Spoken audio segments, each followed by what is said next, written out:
Hey guys, this is Stuart Little, Chapter 3. If you like the video, like and subscribe. So let's get into it. Stuart was an early riser. He was almost always the first person up in the morning. He liked the feel of being the first one stirring. He enjoyed the quiet rooms with the books standing still on the shelf and the pale light coming in through the windows and the fresh smell of the day. In wintertime, it would be quite dark when he climbed from his bed, made out of the cigarette box, and he sometimes shivered with cold as he stood in his nightgown down his exercises. Stuart touched his toes 10 times every morning to keep himself in good condition.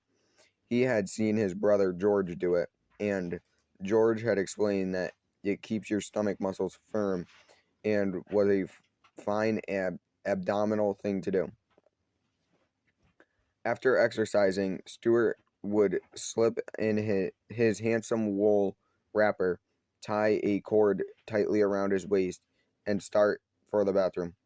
Creeping silently through the long dark hall, passing his mother's and father's room, passing the hall closer where the carpet sweeper was kept, past George's room, and along by the head of the stairs till he got to the bathroom.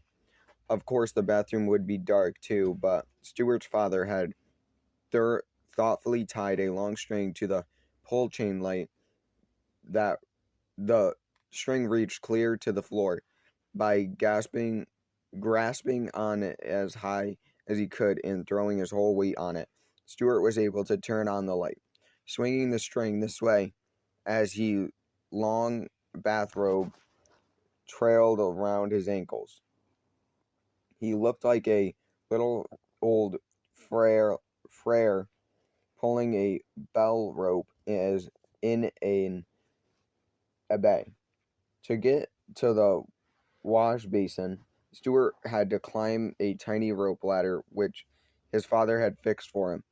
George had promised to build Stuart a small special wash basin, but only 1 inch high and with a little rubber tube through which water would flow. But George was always saying that he was going to build something and then forgetting about it. Stuart just went ahead and climbed the rope ladder to his family wash basin every morning to wash his face and hands and brush his teeth. Mrs. Little had provided him with a doll-sized toothbrush and a doll-sized cake of soap, a doll-sized washcloth, and a doll's comb, which he used to combing his whiskers. He carried these things in his bathrobe pocket, and when he reached the top of the ladder, he took them out and laid them neatly in a row, and set about the task of turning on the water. For such a small fellow, turning on the water was quite a problem. He had discussed it with his father one day after making several unsuccessful attempts.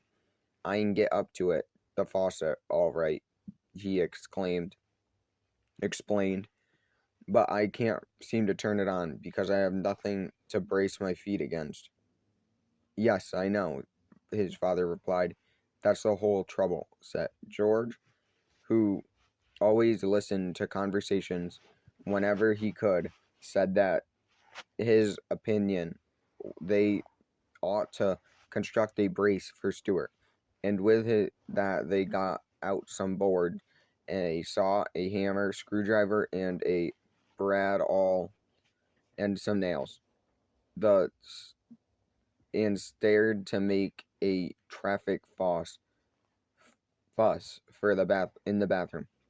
Building what he said was going to be a brace for Stuart. But he soon became interested in something else and disappeared, leaving the tools laying around all over the bathroom floor. Stuart, after explaining this mess, turned to his father again. "Maybe I could pound the faucet with something and turn it the other way," he said. So Stuart's father provided him with a very small lightweight hammer made out of wood. Stuart found that by swinging it 3 times around his head and letting it come down with a crash against the handle of the faucet would let Stuart a thin stream of water flowing enough to brush his teeth in anyway and moisten his washcloth. Every single morning after climbing up